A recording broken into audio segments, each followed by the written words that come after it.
ఈ వీడియోలో భారత్ యొక్క రాజతంత్రము అని చెప్పి మాట్లాడుకోవాలి. ఇప్పుడు చూడండి, బంగ్లాదేశ్ యొక్క మీకు అడ్వైజర్ ఈయన నేను భారత్కి రావాలి అని ఎన్నో ప్రయత్నాలు చేశాను, కానీ నాకు వీళ్ళు అపాయింట్మెంట్ ఇవ్వలేదు, పర్మిషన్ ఇవ్వలేదు, ఢిల్లీ దాకా రాకూడదని ఆపేశారు. మార్గము లేక నేను ఇవాళ చైనాకు వెళుతున్నాను. సో చైనాకు వెళ్ళిన వాడు ఏం చేస్తాడండి, అక్కడ జీ జింగ్పింగ్ని కలుస్తాడు. కలిసి భారత్తో తనకు ఉండే ఈ శత్రుత్వము, దీనికి చైనా ఎలాగ తోడ్పాటు అందించాలి, సపోర్ట్ చెయ్యాలి, ఇవన్నీ మాట్లాడతాడు. వెంటనే మీకు అటువైపు చైనా జీ జింగ్పింగ్ గారు మాట్లాడుతున్నారు. బంగ్లాదేశ్ యొక్క సావర్నిటీ, అలాగే వాళ్ళ సెక్యూరిటీ, ఆ దేశానికి కావలసిన పెట్టుబడులు, దీనిని ఎవరు ఆపినా కూడా చైనా ఉపేక్షించదు. ఎవడండి ఆపాడు? నీ యొక్క రక్షణ వ్యవస్థ లేదా నీ సైన్యము, నీ సరిహద్దులు, దీనికి ఎక్కడ నుంచి ప్రమాదం ఉంది అంటే లిటరల్గా చెప్పాలంటే అరకన్ ఆర్మీ గురించి మాట్లాడి రకైన్ స్టేట్ అని అంటారు. కానీ వీళ్ళ ఉద్దేశం అది ఒక చిన్నపాటి ఆర్మీ కదా, మీకు ఒక 30,000 మంది సైనికులు, వాళ్ళ వద్ద ఉండే ఆయుధాలు అంతే కదా. కానీ ఇక్కడ వ్యవహారం ఎలా ఉంది అంటే భారత్ వల్లే బంగ్లాదేశ్కి ప్రమాదము అనేటట్టు ఈ మహమ్మద్ యూనస్ చెప్పడము, జీ జింగ్పింగ్ కూడా అదే లెవెల్లో రియాక్ట్ అవ్వడం, అంటే ఎనీ మూమెంట్ ఇండియా వల్ల బంగ్లాదేశ్లో చాలా పెద్ద క్రైసిస్ రావచ్చు, ఒక జియో పొలిటికల్ సిట్యువేషన్, అందులో నుంచి మహమ్మద్ యూనస్ తప్పించుకోలేడు. అతనిని ఏదో ఒక రకంగా ఆ దేశం నుంచి గెంటి వెయ్యడానికి భారత్ భారీ వ్యూహాన్ని రచిస్తుంది. సో ఇదంతా మీరు చూసారనుకోండి, మీకు అమెరికా నుంచి వచ్చిన వాళ్ళ ఆర్మీ జనరల్ ఓవెల్, సో ఇప్పుడు ఓవెల్ ఏం మాట్లాడుతున్నాడు, నువ్వు నీ దేశం యొక్క రక్షణ వ్యవస్థలో జాగ్రత్తగా ఉండు, రీజనల్ సెక్యూరిటీ అనేది చూడు, ఎక్కడో చైనాకు వెళ్ళడం కాదు, నీ పొరుగు దేశము, నీ బిగ్ బాస్, బిగ్ బ్రదర్ పక్కనే ఉన్నాడు కదా, వాడితో స్నేహపూర్వకంగా ఉండు, అది విడిచిపెట్టి వీళ్ళతో శత్రుత్వం ఏంటి?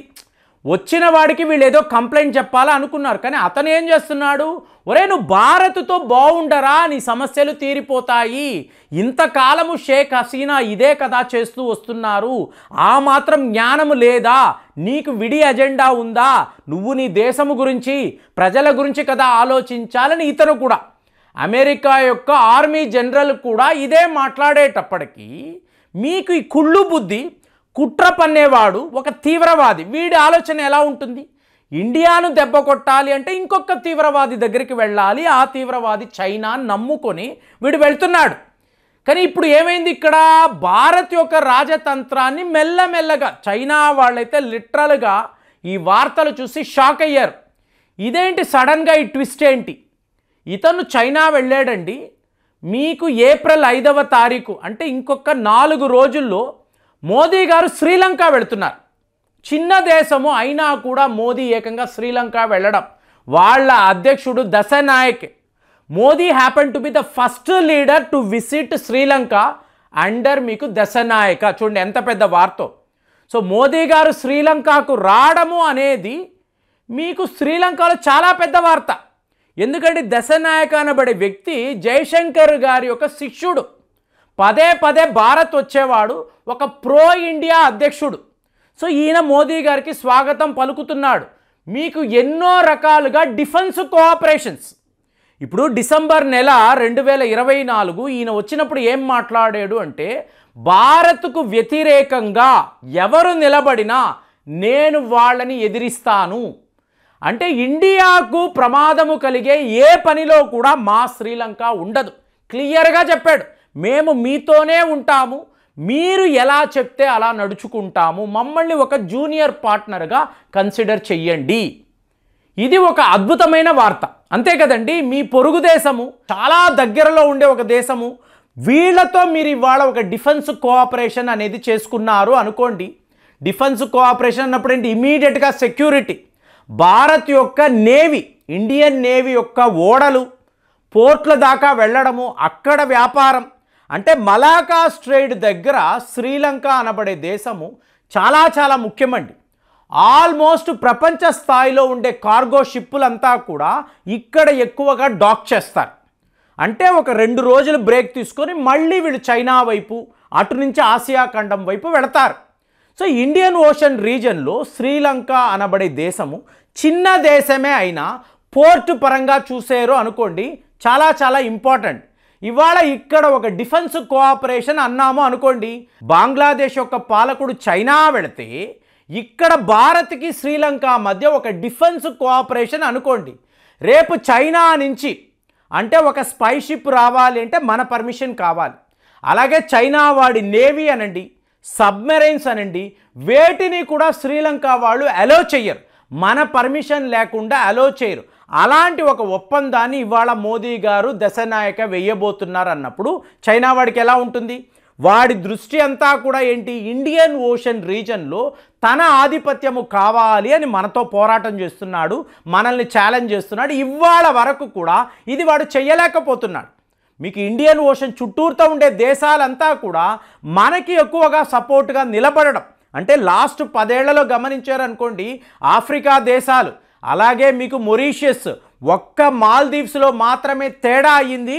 ఇవాళ వాళ్ళు కూడా రియలైజ్ అయ్యారు, చైనా వాడు ఉత్తినే ఎటువంటి సహాయం చెయ్యడు, కానీ అక్కడ ఉండే అధ్యక్షుడు ఏంటి, యాంటీ ఇండియా అని చెప్పి పాలకుడు అయ్యాడు. కాబట్టి వాడికి నిజాలు తెలిసినా చైనా సపోర్ట్ మనకి ఉంది, చైనా వాళ్ళు మనల్ని ఆదుకుంటారు, ఇవే మాట్లాడతాడు. కానీ నిజాలు ఇవి అంటారా? కానే కాదు కదా. మాల్దీవ్స్ వాళ్ళకి కూడా తెలుసు. ఇవాళ శ్రీలంక దీనిని రియలైజ్ అయ్యి ఒక డిఫెన్స్ కోఆపరేషన్ మనతో వేసుకోవడము, మోదీ గారే అక్కడికి వెళ్ళడం అంటే చూడండి ఫ్రెండ్స్, ఆల్మోస్ట్ 35 ఏళ్ళు నాకు తెలిసి, మేము అప్పుడు బాగా చిన్నవాళ్ళము. మీకు ఐపీకేఎఫ్ అంటారు, అంటే మీకు ఐపీకేఎఫ్ అంటే piece keeping force, Indian piece keeping force అని చెప్పి మన నేవీ శ్రీలంకకు వెళ్ళడం. అప్పుడు అక్కడ ఎల్టీటీఈకును శ్రీలంక ఆర్మీకి మధ్య యుద్ధము. సో మన వాళ్ళు వెళ్ళి కలగజేసుకొని దాని తరువాతే మీకు రాజీవ్ గాంధీ గారి హత్య కూడా జరిగింది. దాని తరువాత ఒక మెమరాండమ్ ఆఫ్ అండర్స్టాండింగ్, ఇంత పెద్ద లెవెల్లో డిఫెన్స్ కోఆపరేషన్ చెప్తున్నాను మీకు, వాణిజ్యము అనండి, అలాగే మన ఎక్స్పోర్ట్స్ వాళ్ళ వైపు అంటే శ్రీలంక టీ అనేవి భారత్లోకి రావడం, ఇవన్నీ మనం చూసాం. కానీ డిఫెన్స్ రంగంలో ఇంతంత పెద్ద ఒప్పందాలు, టైమింగ్ కరెక్ట్గా బంగ్లాదేశ్ యొక్క అడ్వైజర్ చైనాలో ఉన్నప్పుడు ఇక్కడ మీకు మోదీ గారికి శ్రీలంక మధ్య ఇన్నిన్ని ఒప్పందాలు వేసుకోవడం అనేది ఇవాళ షాక్ ఆఫ్ ద వరల్డ్గా సడన్గా ఈ ప్లాన్ ఏంటి? కామ్గా ఉన్నాము, నువ్వు వెళ్ళరా, నువ్వు జీ జింగ్పింగ్ని కలు, మాట్లాడు, వాడు చెప్తున్న చికెన్స్ నెక్కను, అలాగే సిలిగురి కారిడార్, మీకు బంగ్లాదేశ్ సరిహద్దులు, మీరు మీ పీపుల్స్ లిబరేషన్ ఆర్మీని అక్కడికి తీసుకురండి, ఇన్ని చెప్పావు కదా, మాకు ఏం చెయ్యాలో బాగా తెలుసు. కానీ చైనా వాడికి చెక్కు పెట్టాలి అంటే శ్రీలంకను సీన్లోకి తీసుకురావాలి. ఎందుకు పదే పదే వాడి స్పై షిప్స్ శ్రీలంకకే కదా వస్తాయి. అక్కడ ఒక బ్రేక్ వేసేమో అనుకోండి, చైనా వాడికి దెబ్బ ఎలా తగులుతుంది? కరెక్ట్గా ఇవాళ ఇదే ప్లాన్లో మనము ఇలా అప్రోచ్ అయ్యాము. సో శ్రీలంక వాళ్ళు కూడా మోదీ గారిని స్వాగతించడము, you will be the first foreign leader to visit Sri Lanka అనడము ఇంత పెద్ద హానర్.